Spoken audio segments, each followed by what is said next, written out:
kinumpirma po ninyo na kasinungalingan ang sinabi ni Alice Guo. Sinabi niya na hindi kayo magkakilala. Nagsisinungaling po siya. As best as you can po, yung nature ng relationship nyo kay Mayor Alice Guo. Okay, si Miss Alice Guo was a client of mine. Client on a per transaction basis, per project. I happened to register yung mga corporations na pag-aari ng family nila way back to 2012. Ngayon, ito po yung mga companies ni Alice Guo o may kinalaman si Alice Guo na lumitaw yung inyong pangalan. Nabanggit nyo na yung, for the record, no? 3Link Farms, QJJ Slaughterhouse, QJJ Smelting Plant, Siopaw Bulilits Food, Hongsheng Gaming Technology Inc., at yung West Cars na binanggit nyo rin na nakabili ng sasakyan si Alice Guo dyan sa West Cars. Kino-confirm nyo po ba na pinrocess nyo yung incorporation ng mga kumpanyang ito? Yes, because my name is indicated in all those incorporation process. Wala po ba kayong napansin na kahina-hinala? Halimbawa, dito sa Hongsheng, may kagaya ni Miss Merly na nagbebenta lang dati sa palengke, naging BPO worker. Biglang at yung tatlo pang kabaro na nagbebenta lang din sa palengke ng Concepcion, tapos biglang isinamang incorporator dun sa Hongsheng. Di nyo lang ba naisip na teka bakit ganito?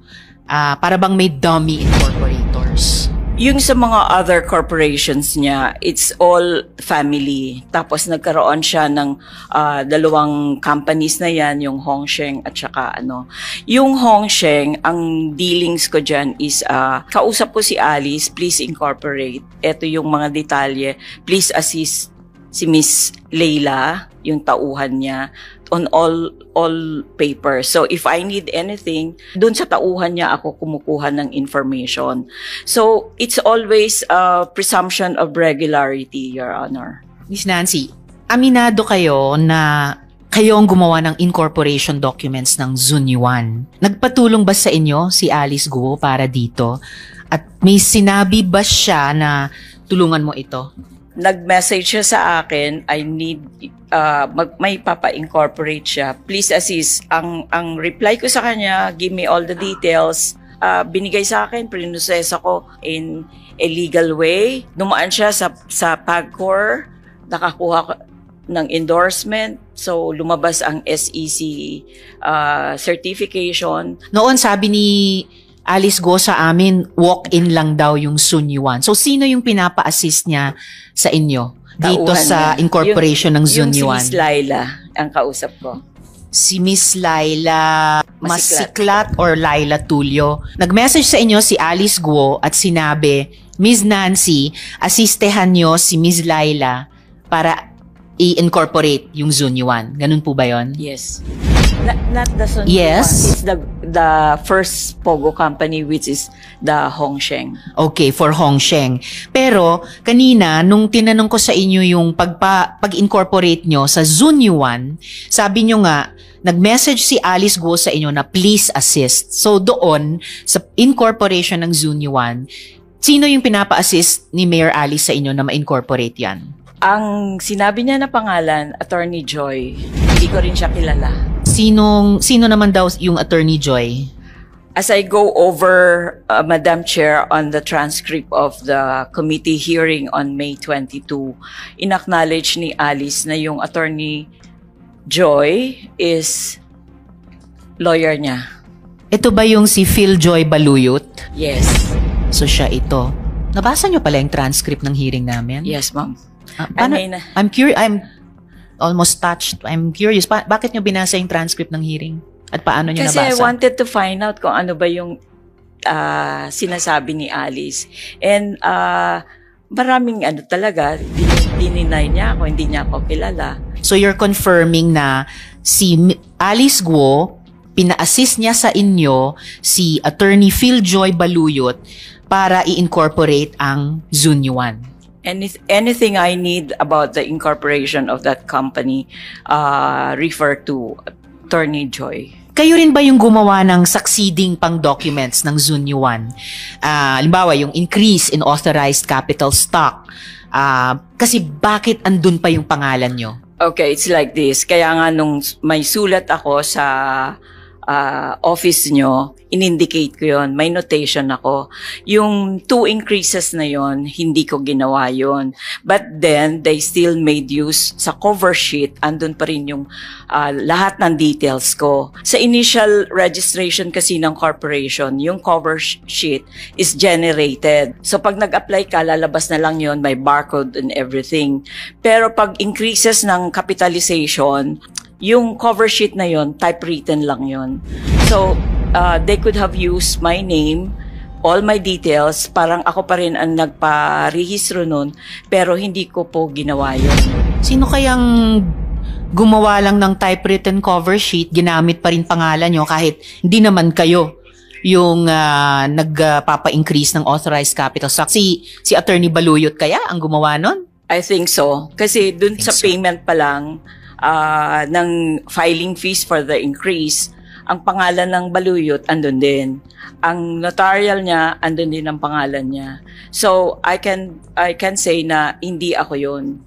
So ayon sa inyo, ginamit yung pangalan nyo dun sa succeeding documents ng Zunyuan, pati yung increase sa authorized capital stock, gamit ang isang typewritten copy ng cover sheet, gamit ang pangalan nyo, and ang teorya ninyo ay dahil lumabas yung pangalan ni Attorney Baluyot dun sa pagbayad ng filing fee at siya rin yung nagnotaryo o nagpanotaryo? Siya nagnotaryo. Siya mismo ang nagnotaryo na probably si Attorney Baluyot ang gumawa nito sa inyo. Yung sa payment of the filing fees for the increase, ang nakita ko doon, pangalan is Baluyot, pero it's not pangalan ni Attorney Joy.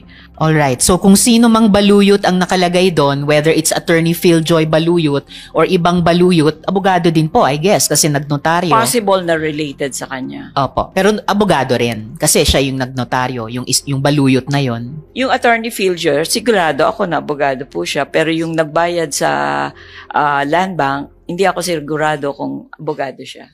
Salamat po, Ms. Nancy. Kinumpirma po ninyo na kasinungalingan ang sinabi ni Alice Guo na wala siyang kinalaman sa Zunyuan at sa mga Pogo.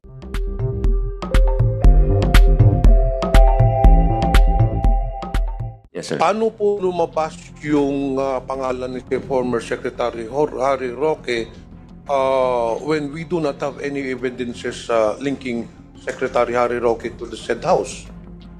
As to the information kung bakit lumabas po yung pangalan ni Mr. Harry Roque is hindi po sa amin, sir, nanggaling.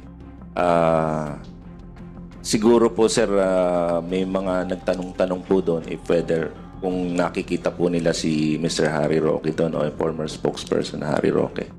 So, hindi na po namin alam, sir, kung saan nanggaling yung information. Mr. Chair, can we do some diligence work on this matter, because this is very important to establish whether that it is the house is truly owned by Secretary Harry Roque. Can we send some people to the registrar or to the local government unit to ask for documents, titles, and of course to the SEC regarding the corporation, the corporate papers linking Secretary Harry Roque to the said house? Kailangan siguro natin yon. Can we do that? Yes, sir. Yeah, we can have our investigation. To former Secretary Harry Roque, well, you just have heard the statement of Yusek Gilbert Cruz that linking you to the said Chinese nationals. Kilala niyo po ba itong dalawang tao na nahuli ng PAOK? Hindi ko po kakilala itong dalawang tao. In fact, yung isa, sabi naman po ni Yusek, ay kakarating lang na bansa ng July, yung babae. Yung isa, pagpapakilala niya, ay siya ay Cambodian. No? So, hindi ko po kilala kung sino yung Cambodian na yan. Pero actually, Manong Johnny, just to facilitate things, inaamin ko po that I have an interest in the corporation that owns the house. hindi ko naman po dininay ito sa Senado. Ang problema lang po talaga is we're in the process of distributing property within the family. And right now, hindi po sa akin talaga yung property. But nagkasundo po kami na talagang I want to retain this property. So ngayon po, ang nag-aari ng property ay, sandali po, kunin ko lang yung pangalan ha. At So, former Secretary Roque, you admit that you have an interest in this house I by have an virtue interest of po. the corporation owning this house. yes po, ang may registered owner po nito is PH2 Lot 37 Pinewood Holdings Incorporated. In turn, it is owned by a holding corporation called Biancham. Now, ang totoo po nito, I will have no more interest in Biancham according to our organization, but I will have full interest in PH2 Lot 37 Pinewood Holdings as part of our division within the holding corporation. Pero ang punto po is, meron po kaming contract of lease na ang pumirma po ay isang babae. Ang pangalan po niya ay Yoon Wan. At ito po ay dated January 15, 2024. At least na notaryado, pinresenta po niya ang kanyang passport at require din po siya na magpresenta ng Alien Certificate of Registration para patunay na legal po siya sa Pilipinas. And I would like to submit a copy of this contract of lease to this body. And likewise, I don't think you have a copy of my contract of lease yet, so I will also provide this with to the PAOK. No? So para lang pong malinaw na dahil siya po ay nakalis, hindi po ako nakaposisyon dito. Sino po, Mr. Roque, ang pumirma dun sa lease, contract of lease? Ang pumirma po ay ang aking may bahay na si Myla Roque. So you are aware of this contract of lease? I'm aware of this contract of lease with this woman po. No? At ako nga po ang nagsabi na... But you have never met this person? I've met her po. So... I met her. In Kasi fact, kanina po, Mr. Roque, when I asked you, sabi niyo po, hindi niyo kilala. hindi po, yung lalaki po. Yung but lalaki now na you're Cambodian. telling this committee na na-meet mo man pala yung Yung lessor. Leslie po. Yung Leslie. Oo, yung Leslie po. Na-meet Oo. ko. In fact, hindi ko lang po na-meet. May isang beses pa na nag-lunch kami sa Los Angeles. So, wala naman po akong kaduda-duda na siya ay lehitimo. Siya ay extensively traveled at meron naman siyang ACR. Sa katunayan, she wants to be in complete compliance with the law. Kaya po ngayon, nung napaso ang kanyang ACR, umalis siya ng bansa at ang sabi niya sa akin, she's in the process of renewing her ACR. Pero ang tingin ko naging problema po rito ay itong babaeng ito na may Alien Certificate of Registration at merong passport, ang nakalagay po sa kanya single. So ngayon po, nagtataka ako kung ano talaga ang relasyon nila doon sa lalaki na nahanap sa aking bahay. No?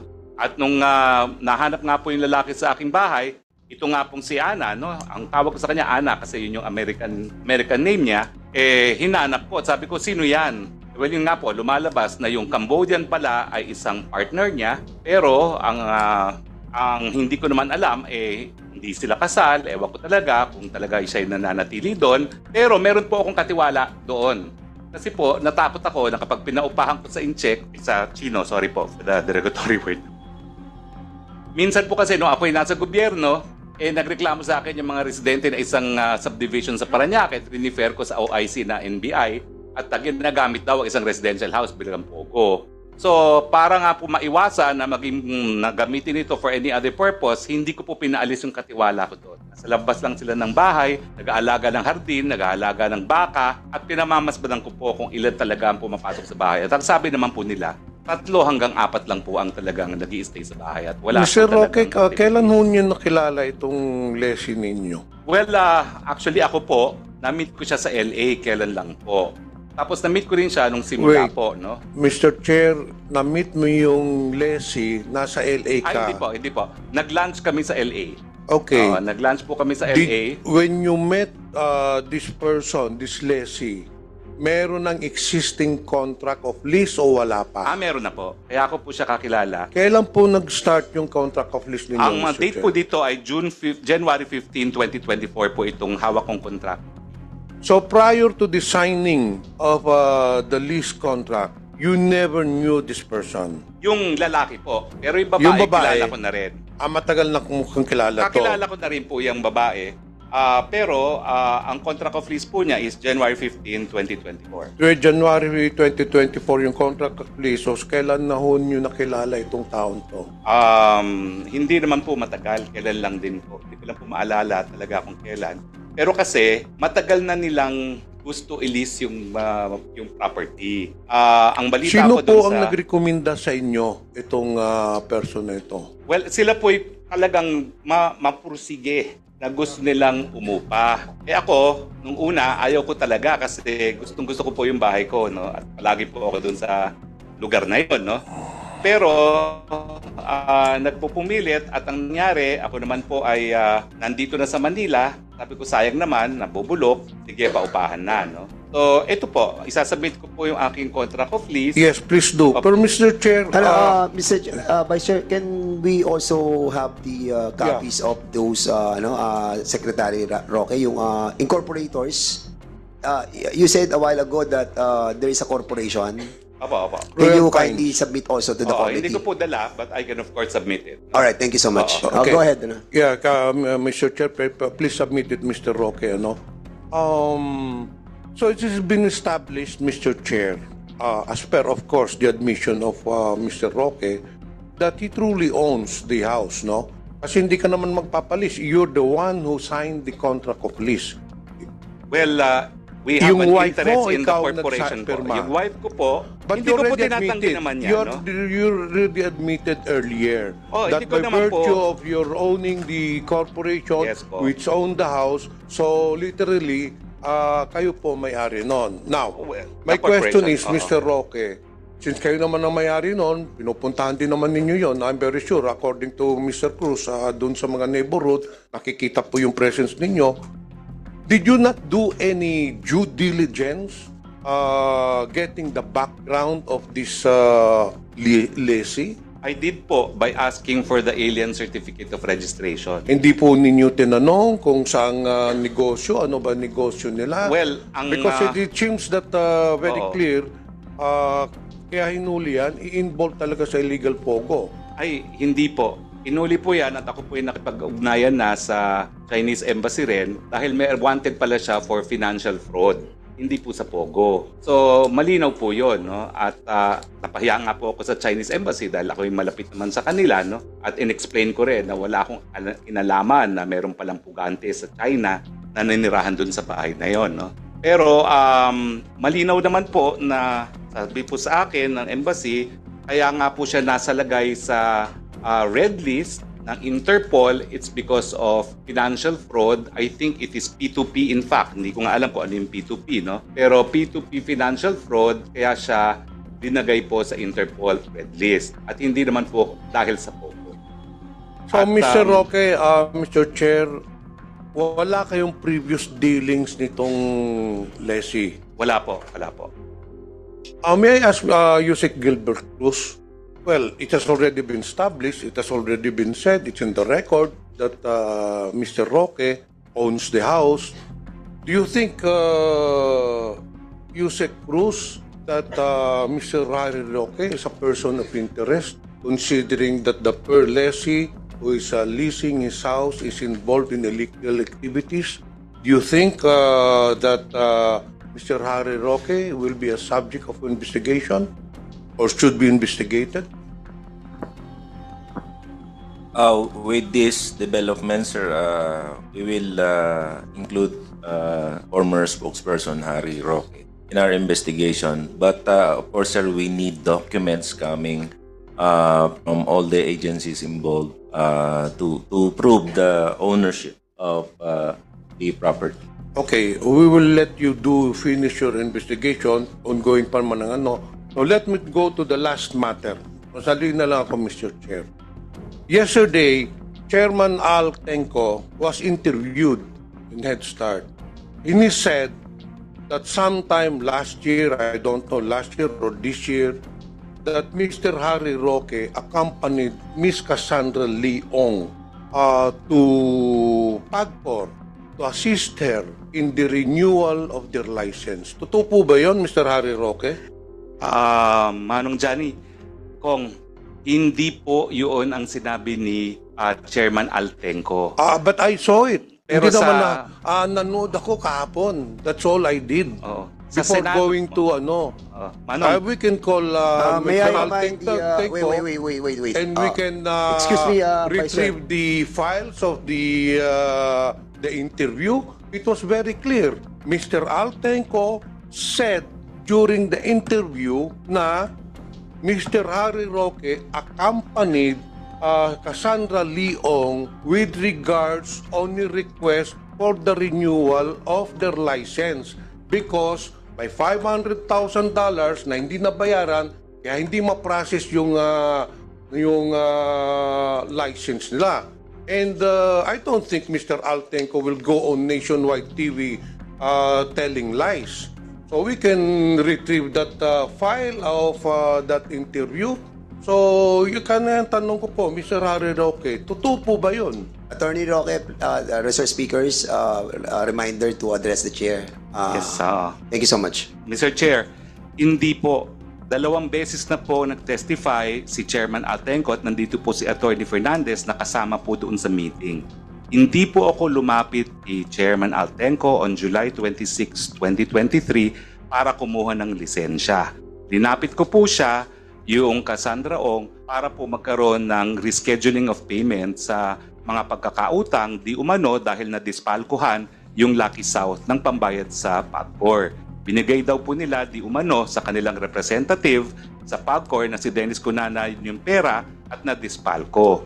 At ito naman po ay 2 beses inulit ni Mr. Chairman Harry Roque, it Tangco po. pertains to the same thing.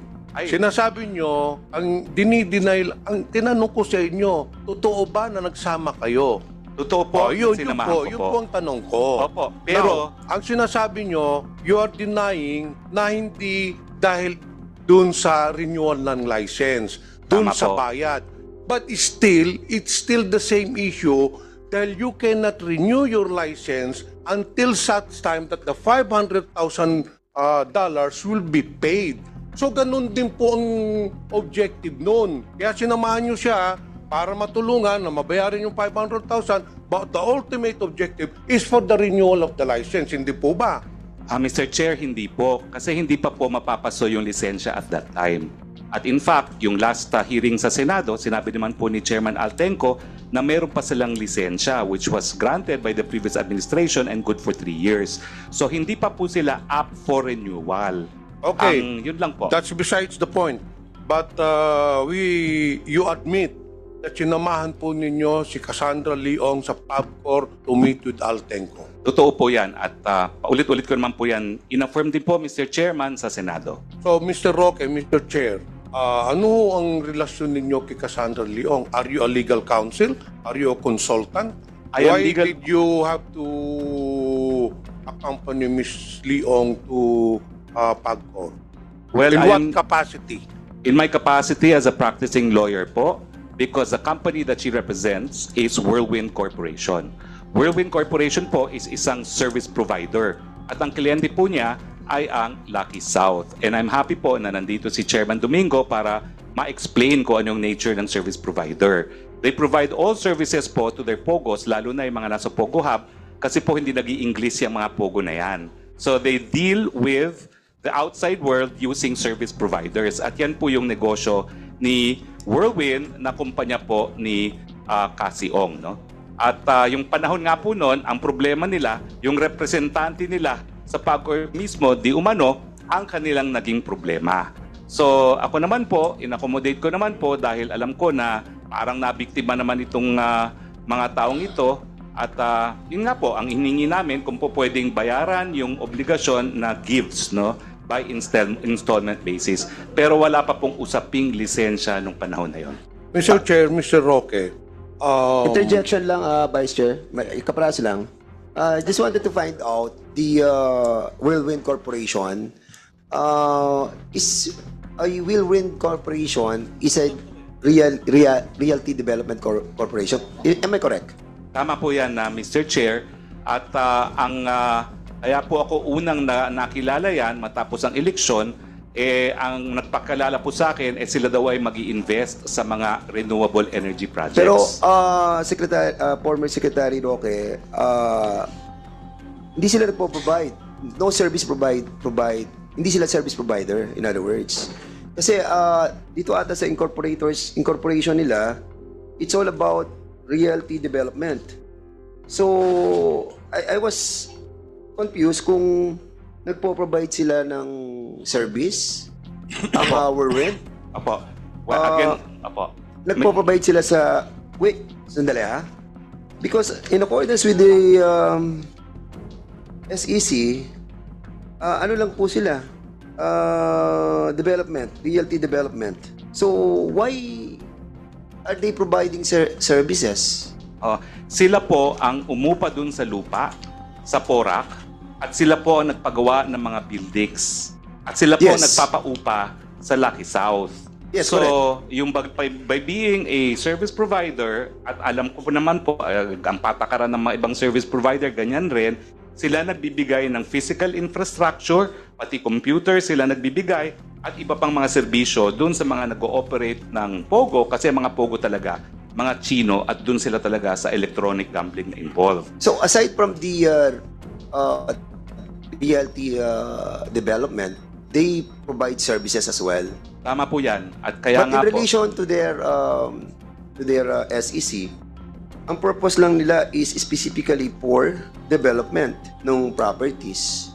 So, I think there are some violation with regards to the delivering services as well.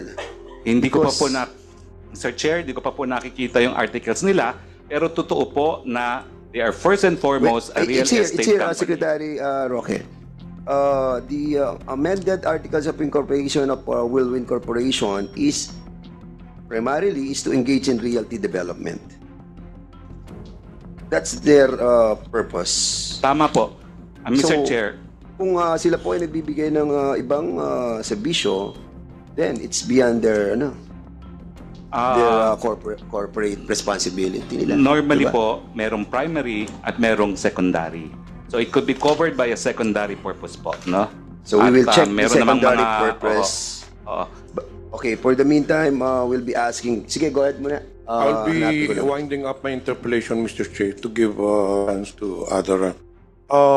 Mr. Roque, Mr. Chair, kailan ho niya nakilala si Cassandra Leong? Right after elections po, dahil I had to settle back to my practice, dahil natalo nga tayo ng eleksyon, and settle back to old projects that I left hanging, including renewable energy projects.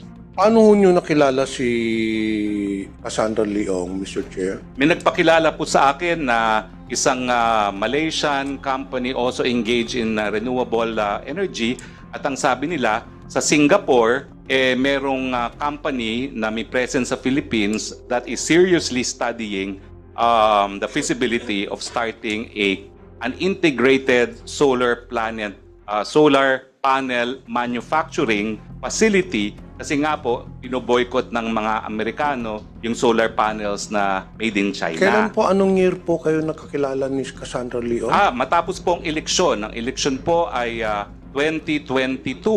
So, matapos po ang May 2022 election, kung hindi po ako nagkakamali, mga July or August po yan. Kailan po kayo pumunta sa PAGCOR, Mr. Chair? 2023 na po. 2023. Apo.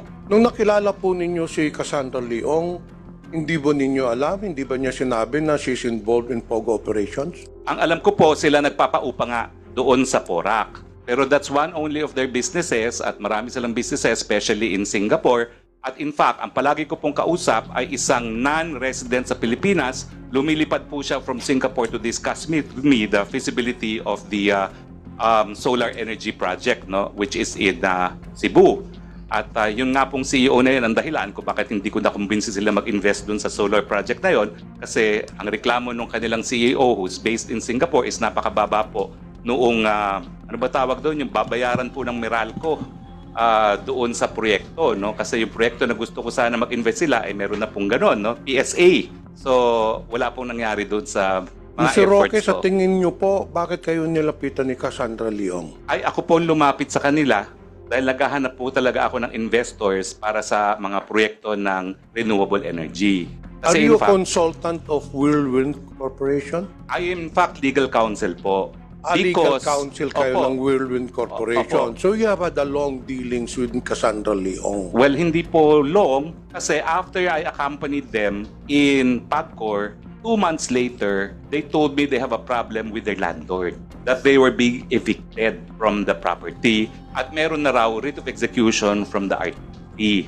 So sabi ko, paano nangyari yon? Ang sabi nila, kasi nagkaroon ng kaso na ejectment, yung lupa pala na pinirmahan nilang lease contract sa tatay, nagdidemandahan pala yung tatay at anak. Siguro alam ng mga taga Angeles yung kwento ng Cruz family. At ang nangyari, yung mga anak na registered owners, dinimanda sila ng ejectment, pero yung tatay hindi naman binigay sa kanila yung mga papeles, itinago, kaya umabot na sa punto na nagkaroon ng writ of execution at dun sa kaso, may mga abogado na hindi naman nila inauthorize. Mr. Chair, last question, Mr. Roque. Magkakilala ba itong dalawang Chinese national at saka si Cassandra Leong? Hindi po. As far as I know, hindi po sila magkakilala at yan nga po ang aking ine-emphasize. Wala pong links at all itong request ng China sa Interpol to apprehend this Chinese fugitive with the issue of pogos in the Philippines. Mr. Roque, Mr. Chair, I'm just curious kasi for the past several months, medyo mainit talaga ng pogo. And it seems your name always crops up. Una yung kay Cassandra Leong.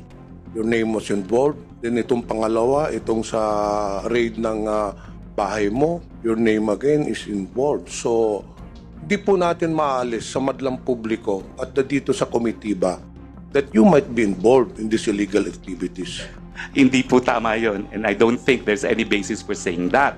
Dahil sabihin na po natin na ako yung nag-aabogado, ang pag-aabogado po is not a basis for criminal liability unless you perform illegal acts. Then And not only that, Mr. Roque, may nakitang papeles, dokumente doon, signed by you when you're still the secretary during the previous administration. Doon sa ni-raid sa Bambam or Porac, I think. Opo, salamat po at gusto ko pong explain yan. So on 2 occasions, your name was involved in these illegal activities. Matapos po na kunin akong abogado ng Whirlwind at isasubmit ko po ngayon sa komite yung aking formal entry of appearance sa 3 hukuman, sa Municipal Trial Court Porac, Pampanga, sa RTC 114 Angeles City at saka sa Court of Appeals sa ngalan ng Whirlwind.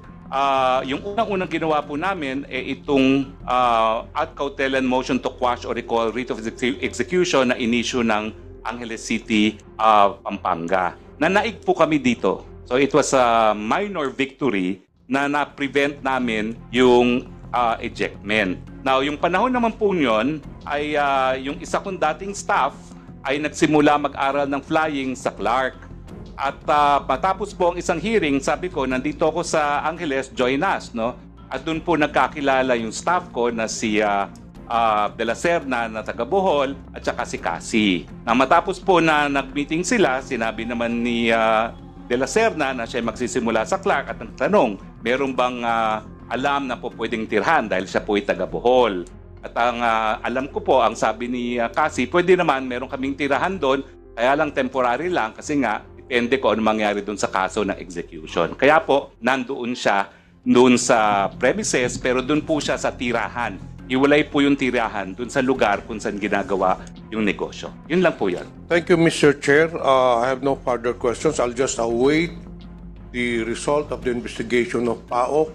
And let's just hope, Mr. Roque, that there will be no more cropping up of your name in next raids or whatever. Kung mga ano, baka may iba pa kayong bahay na pinaparentalan po. Wala na po. Pero, Congressman Pimentel, Manong Johnny, you know me from the 17th Congress. I have no further And question, Mr. Chairman, maraming salamat po for the opportunity to explain. And of course, I'd like to thank you for this privilege to come back to what I consider as my home, the House of Representatives. Maraming Yes, salamat po. a former colleague, Congressman, the former Congressman Harry Roque, he's one among us before. The chair would like to acknowledge Congressman Pilimon Espares, Congressman Bienvenido Abante, Congressman Abet Garcia, and Congressman Crispin Diego Remulla. You are all welcome to this committee. The next interpellator is Congressman Bonifacio Busita. Sir, you are recognized. Thank you, Mr. Chair. Good afternoon po sa ating lahat. Mr. Chair, base po sa reports, ilan sa mga illegal activities ginagamit itong illegal POGOs, itong cryptocurrency investment scams. At noong February 1, 2023, nagkandak po ng operations ang CIDG Region 3 against Hongsheng in Baopo Compound. Base po sa visa ng warrant issued by Judge Maria Roma Flor Ortiz of the Tarlac Regional Trial Court, Branch 63. Isa po sa naaresto doon ang Malaysian national in the name of Chai Kiat Chiu and 500 Filipinos and 350 foreign nationals. According to report also, Mr. Chair, sinahampahan po sila ng CIDG ng kaso. Unfortunately, until now, for further investigation pa rin. Yung po ay operation ay naganap noong February 1, 2023. And on February 2, 2023, nirelieve po sa position ng CIDG si Colonel Alejandro. One day after the operation, Mr. Chair. And during the previous hearing, Mr. Chair, binigyan po natin ng pansin ito na bakit after successful operations ng ating mga kapulisan, particular sa CIDG, pinagsisibak pa sila. At tinanong po natin kay General Bakay, sino bang nagbigay ng instruction? And according to him, yung memo directing CIDG director to relieve certain officer, senior officer, dumating na lang sa kanyang table. And he signed the said memo. And minanifest po natin na imbitahan ngayon si Major Hison, yung sinasabing Chief ng Publication ng DPRM, Directorate for Personnel and Records Management. Mr. Chair, nariyan po ba si Major Hison? Yes, kailangan nandito sila. We have invited all the CIDG and also those officers and men who have been relieved from their position. At dito ba sila lahat? Can you kindly stand up? Yung lahat ng sa CIDG. So we'll be inviting over the officers, mga high officers ng ng CIDG. Si General Bakay, si General Karamat, si Colonel Hison. Asa si Colonel Hison? Major Hison. Major pala. Major Hison, dito kayo. Have you taken your oath, all the members of the CIDG? Not yet. So we'll be asking all the kasi punong-puno po tayo sa room na to. So nasa waiting room lamang po yung mga PNP. Andito na lahat.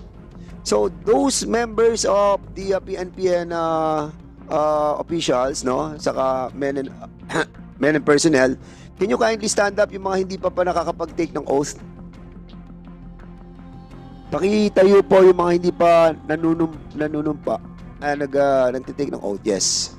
Okay, can you administer the oath, please? All members of the CIDG, please raise your right hand. Do you swear to tell the truth, the whole truth, and nothing but the truth in this investigation? Thank you. Please take your seat. Okay, Congressman Busita, now you can proceed. Thank you, Mr. Chair. Major Hison.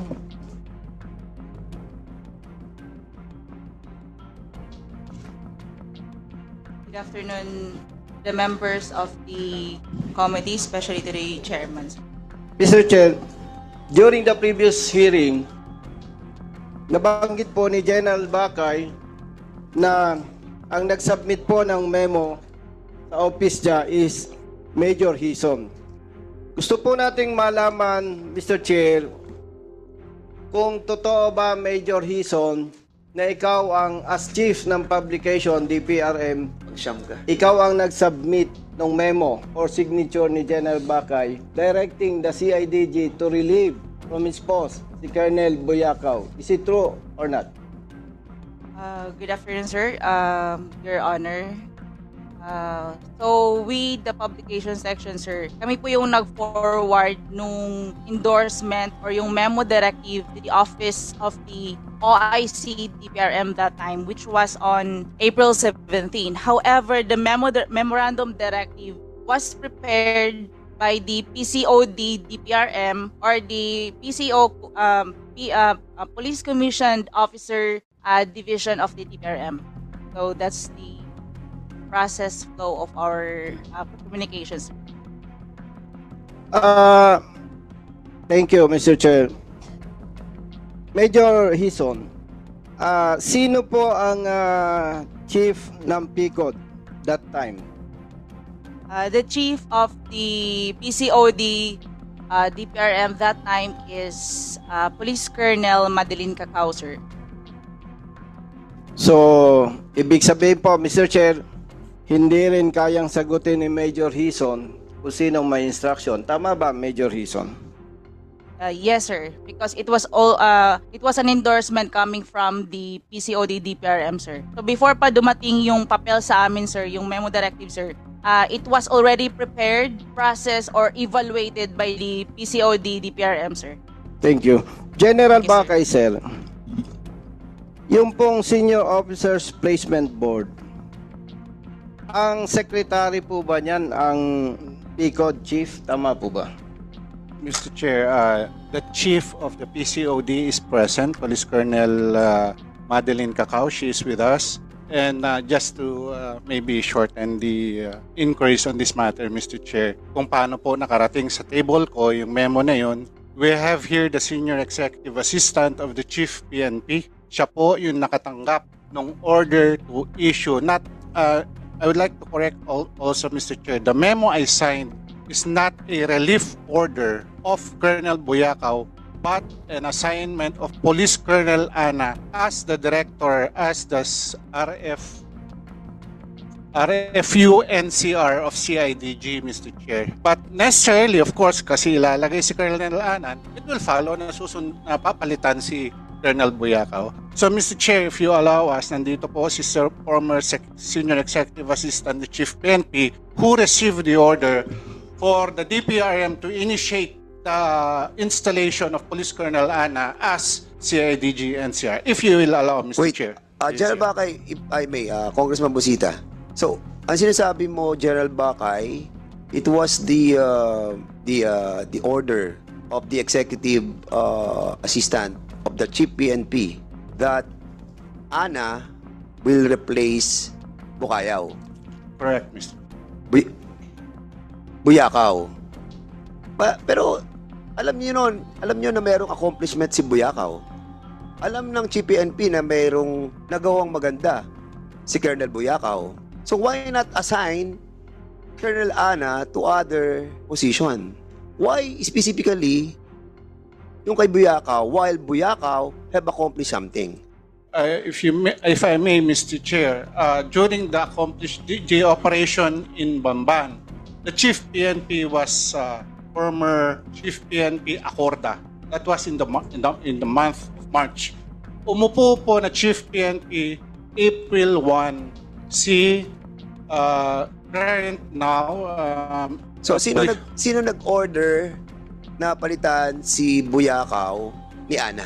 Si General Marbil, Mr. Chair. Yes, yun ang tinatanong natin. Yes, Mr. Because I think it will cause some demoralization on those officers who have successfully conducted operations like this one, and then suddenly papalitan nyo siya. Don't you think it's like improper for the PNP to do such changing of guards? My apologies, Mr. Chair, but again, of course, the designation is, of course, within the powers of Chief PNP under Section 26 Oh, sige.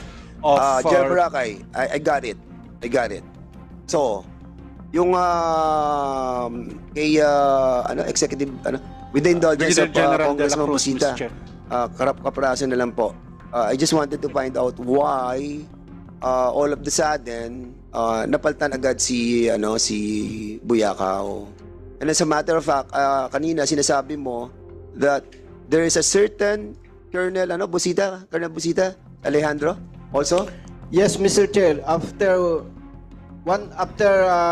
operation ng CIDG 3 headed by Colonel Alejandro, the following day, nirelieve din po siya eh. So, ang nag-relieve dito during that time ng February 2, 2023 is not CPNP Marbil. This is during the time of Acorda. And who is the CIDG chief during this time? All this time, General Karamat, Mr. Chair. General Karamat. Siya na naman. General Karamat, you have to stay here. Sit down, please. So, dalawang relief ang ginawa mo. Isa nung February 2 with Colonel Alejandro and the other one is with Colonel Buyakaw. After all the successful operation, what I heard from Congressman Busita, parehong-pareho that nag-operate, naging successful, tapos nire-relieve. Pero, different CPNP. Am I correct, General Karamat? Good afternoon, Mr. Chairman, sir. No, sir. I was not to clarify the matter, sir. I was not the one who relieved Colonel Buyakaw. But in the case of Colonel Alejandro... Wait. General, ikaw ang chief CIDG. Yes, sir. So, it's command responsibility. Ikaw pa rin nag-sign. But there are orders coming from the higher-ups. Is that what you're trying to say?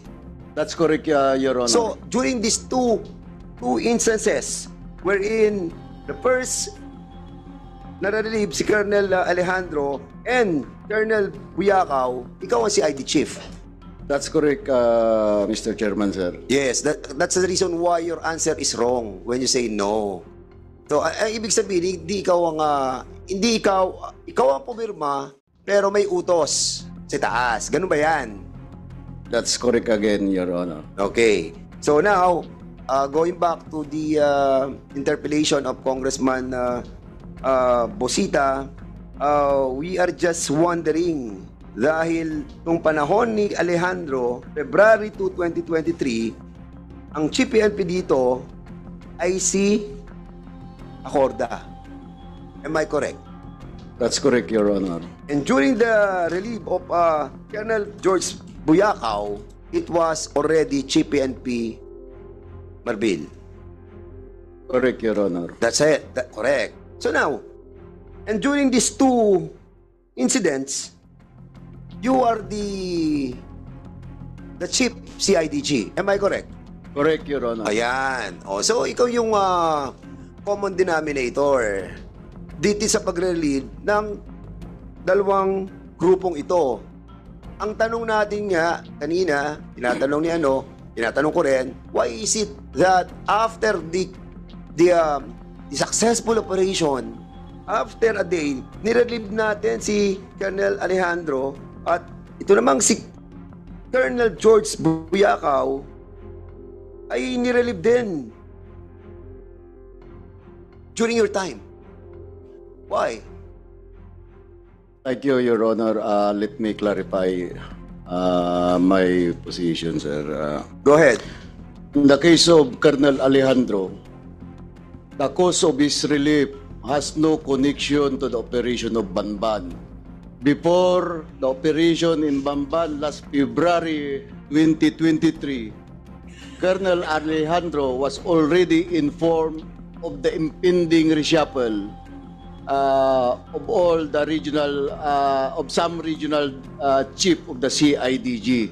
So he was informed already before the raid in Bamban happened, sir. So it was a normal rotation of all my regional chiefs because as a commander then, newly assigned commander or director of CIDG, I have to put in place my commanders whom I have the trust and confidence, sir. Okay. So, General Karamat, kailan ka po na-appoint bilang Chief CIDG? January 1, 2023. And when was the operation of the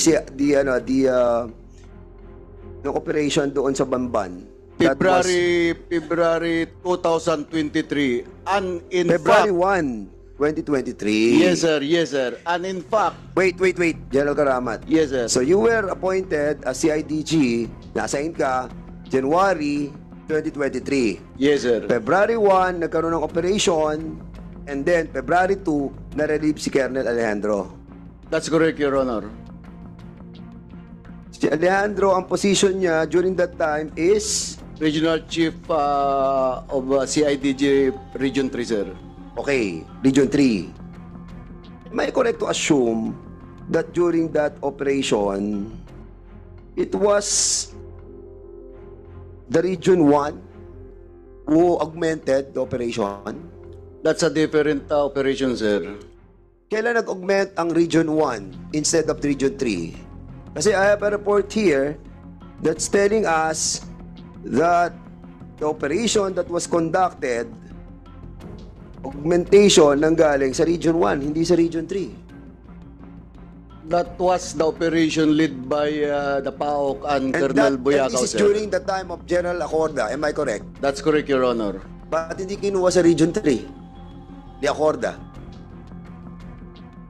That I cannot answer, sir. That's the wisdom of... Is it a trust and confidence situation? I think so, Your Honor. And that's the reason why Region 1 ang pinadalang augmentation imbis na Region 3. Who handles Region 3? Again, I cannot answer that. I don't want to speculate. I don't want to question You. the wisdom of then of the Ikaw chief ang PNP. CIDG nun Ikaw CIDG, you should know. To inform this committee, the operation in Bamban that was led by Colonel Boyacao, I was on leave and I was not even informed of that operation. Even my command group was not informed. So, hindi ka na-inform ng higher-ups doon sa operation ng Banban. That's correct, Your Honor. And the reason why is I was on leave. on leave. Yes, sir. I was on leave abroad. So in other words, kaya nagkaroon ng augmentation ng Region 1? Again, I cannot answer that. Kasi alam mo, nagtatalo isip po dito bakit gagamitin ng Region 1 instead of Region 3? Precisely yun yung kanilang area of jurisdiction And I think we need to ask the former PNP chief, General Acorda, to shed light on this. Because I will tell you, General Karamat, if you're going to relieve all these people, and assigning them to the different parts of this country, there is a pending case. So yung pending case ito, nandito sa korte. Di ba? Asan yung mga kasong ito? Sa Bulacan? Paano sila makakabalik para to monitor the case that was filed against these perpetrators? And assigning them, parang I think is not to the best interest of the organization. Unless there is a clandestine, effort to really put the case on the garbage. And as a matter of fact, General Karamat, yung kaso ngayon is under RFI. Di ba? Recommended for further investigation. Am I correct? General Karamat. Is this under RFI? All the cases that was initiated by Colonel Joshua Alejandro, the regional chief, siya pala ang regional chief ng CIDG. Siya pala. Si Alejandro, Joshua Alejandro, siya ang regional chief, hindi mo kilala? General Karamat? Of course, I know him. Oh, that's why Your I'm Honor. asking you a while ago. Sino ang regional director ng ng Region 3? Sabi mo, hindi mo alam. I didn't say that, sir. Ano sabi mo kanina? Your Honor. Ano sabi mo kanina?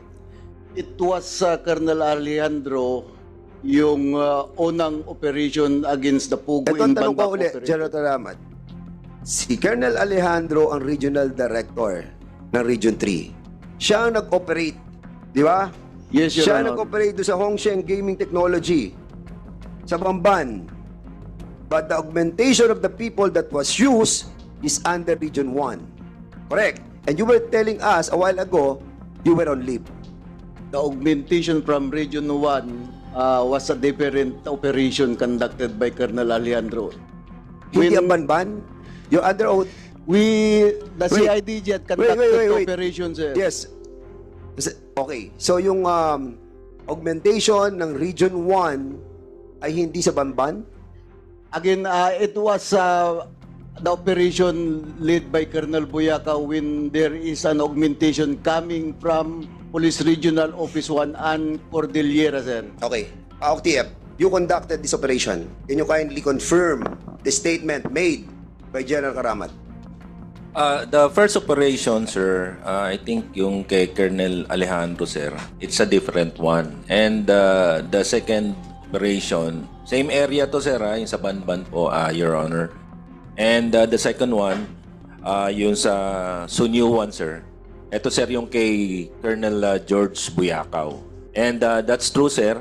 Ang ginamit pong augmentation doon are personnel or police personnel coming from Region 1 and Cordillera. So in other words, kung yung kay Buyakaw, yun ang gumamit ng augmentation coming from the Region 1. Yes, Your Honor.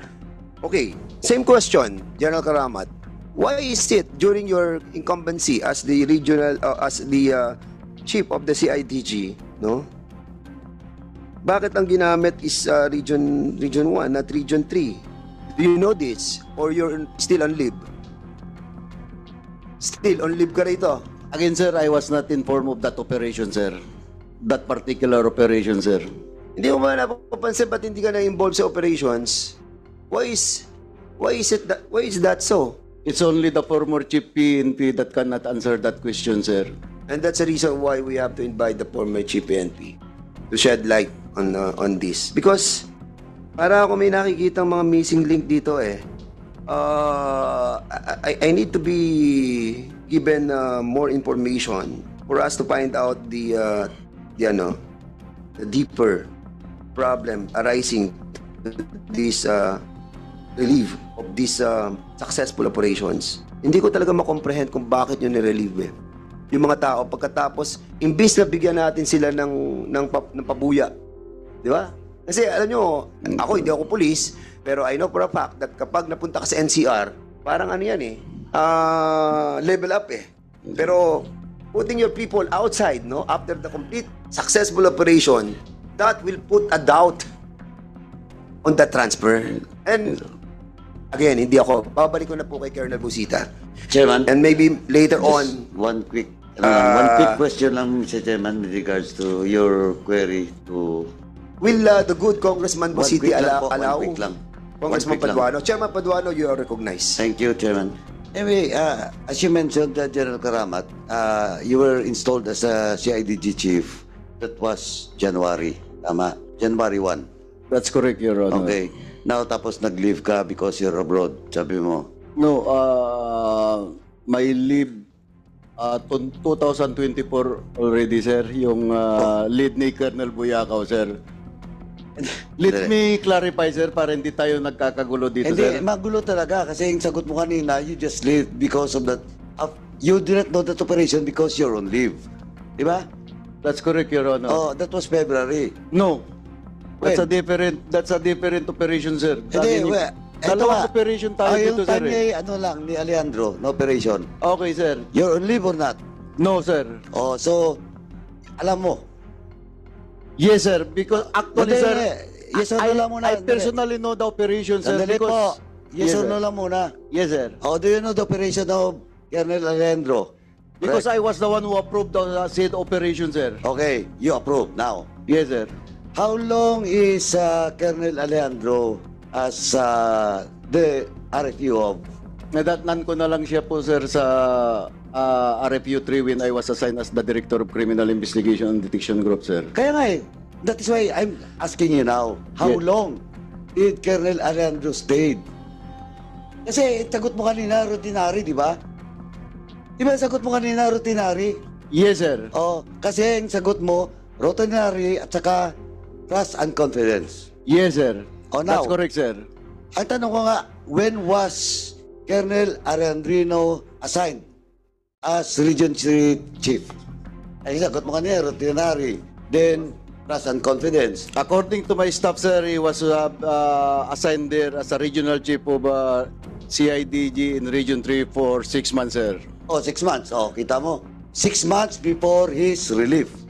That's correct, Your Honor. Oh, kita mo 6 months? Hindi, pwede yan. Kung tarang promotional purposes, kasi full colonel na siya eh.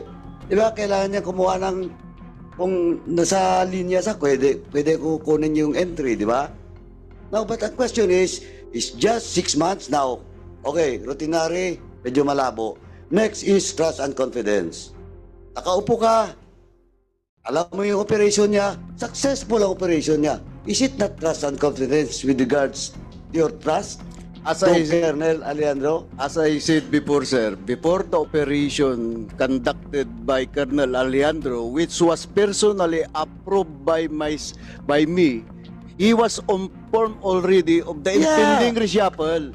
And alam ko yon. Yes, sir. Alam ko yon. But ang sinasabi mo is he was informed. But now, ang basis mo is routinary. Hindi pwede, 6 months. Second is trust and confidence. He was informed, but this operation is successful, and during routinary, special operation, question of trust and confidence, you don't have trust and confidence to a police colonel that has just operated successfully against Pogo? As I said, there is no connection to the operation Hindi of nga eh. Pogo, why Mr. Chairman, Colonel Alejandro was relieved. Of course, that is your excuse or your defense. But what ako, Colonel, kahit siguro mga kasapi dito, members dito, and even the public now, monitoring us, may cloud of doubt. Pasensya na po, the back of my mind is, it is not all about routinary and question of trust and confidence. Kasi routinary, malabo. Trust and confidence, magandang performance, successful yung operation. So, that's what you're telling us na na-inform. Pero kahit na-inform mo magaling palang bata to Di ba? Kaya, Mr. Chairman, yung doubt, personally, yun din siguro yung mga nasiisip ng mga members dito, ay yun dapat, Mr. Chairman, ang dapat ayusin natin sa organisasyon ng pulis. Kasi laging bata-bata. It is not based on performance. Kasi yung trust and confidence yan is precisely bata-bata. Whether the organization or the officers in front of us will admit, but that is now the normal practice in the police organization. And we want to check it. Kaya ayusin natin yan. But of course, I respect what the defense of General Karamat. But sabi ko na nga, this is all about investigation in aid of legislation at yung puntong yun, nangyayari yan kahit saan. This is not only happening with the CIDG, this is happening all over the country. Yung question of trust and confidence na equals bata-bata. Kaya nga nililipat yung mga taga-probinsya papunta dito kasi yung mga boss nila dati is naka-assign sa mga juicy at saka strategic position dito ngayon. At kailangan pa namin dun sa probinsya kasi nga bata nung nakaupo. And again, Mr. Chairman, lastly, gusto ko lang ulitin, maybe the committee report, maliban dun sa dito, sa Pogo, at saka dun sa mga previous investigation na ginawa natin, We should put that end doon sa committee report natin, dapat may legislative action that will be undertaken with this under this committee, Mr. Chairman. Okay. Thank you. Thank you. Before I yield back again kay Congressman Busita, I will be recognizing you for a brief interjection. But may question lang kay General Karamat. General Karamat, last na, baka makalimutan ko lang. General Karamat, kaprasa na lang, Chairman ako, pasensya ka na. General Karamat, may kilala ka bang JP Samson, yung may-ari ng West Cars, ng yung dinala sa kay Alice Go? I cannot remember, sir. Hindi ko ma-recall kung may kilala kong JP Samson, but as far as wala akong kakilala, sir. General Karamat, you're under oath, Yes, sir. I'm telling you. I'll be showing you a picture of John Patrick Samson and you together. But pictures, hindi naman magsasabi yan na meron kang involvement. But what I'm trying to say is kilala mo. I will send it to you, General Karamat. Yes, because sir. what we wanted is to ferret out the truth. And I will try to give it to you for you to find out kung nare-recall mo yung si John Patrick Samson. Si John Patrick Samson is the owner of the West Cars that was used by Alice Go doon sa kanyang mga sa Pogo, doon sa kanya sa Banban. And that's the reason why I'm asking you, I'm just testing you kung kilala mo.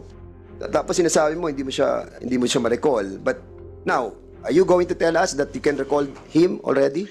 Not all, Mr. Chairman, sir. As a CIDG director, many were inviting you, but it does not mean na yung kasama ko doon sa picture kilala ko. We are just like politicians. Anybody can take a picture with us, sir. General Karamat, we are not trying to tell you that you have involvement. Ang sinasabi lang namin kanina. Wait. I'm still talking, you know? Yes, sir. Ang sinasabi lang, tinatanong ko lang, kung may kilala ka. Sabi ko, kaya nga pinakikita ko sa yung picture, ngayon nare-recall mo na siya. Yes, sir. O yan. O, di na-recall mo na, kilala mo na, that's it. I just met him in one of the occasions, sir, but Okay. I do not know him personally, sir. You don't know him personally? Yes, sir. Oh, this is one of the occasions that you have Yes, sir. be with him. Yes, sir. That's it. Yes, sir. Wala naman po kami sinasabing iba dito eh. Ang tinatanong ko lang kung may kilala kayong JP Samson. Your question is kung kilala ko, sir. I cannot recall, sir, dahil sa dami ng nakikilala Kaya ko, nga, sir. and Hindi then I cannot answered recall back. their name General already, Karamat, sir. wait. Then I answered back. Then I said, makikita ko para at least ma-recall mo. Okay? So picture, sasabi na na-encounter mo siya. And that's the reason why we will be inviting over also John Patrick Samson, yung pong owner ng West Car. Ayan. Para malaman po natin yung mga sinasabi natin lahat dito. Congressman Barbers, you are now recognized. Thank you, Mr. Chairman. With the indulgence of Congressman Busita, yung sa akin lamang po, Mr. Chairman, is a clarification kasi dun sa narration ni General Karamat, it seems that he has no knowledge in other operations that was conducted by the CIDG because orders were coming from his superiors.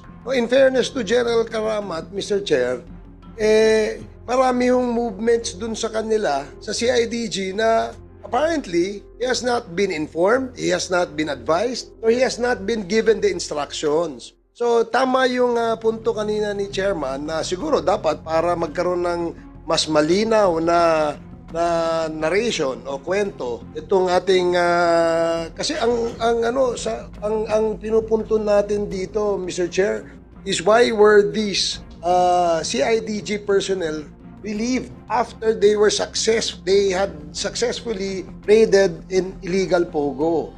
So, ang sagot naman ho ni General, yung iba nga ho, hindi niya alam because one, sabi niya he was out of the country. The others, he probably got orders from the higher ups. I remember in the last hearing that we had, it was General Bakay who actually gave the orders. Diba? So, I would like to ask the chair and the members of the committee, yun po kasing usapin doon sa CIDJ is just an adjacent issue, but the real issue, which is within the purview of the committee, is the illegal operations and other crimes committed by these illegal POGO operators. Siguro, Mr. Chair, with all due respect to you and to the other members of the committee, maybe we can refocus there. Anyway, nasagot na naman po ni General Karamat yung issue about transfers ng mga tao. That's all, Mr. Chair, and thank you, Congressman Busita. Para sa iba pang karagdagang mga balita at impormasyon, ay huwag po nating kalimutang mag-like, share at comment sa video na ito, at huwag po rin nating kalimutang mag-subscribe to continue supporting us. Maraming salamat po sa inyong panonood, at naway tangkilikin po ninyo ang aming YouTube channel.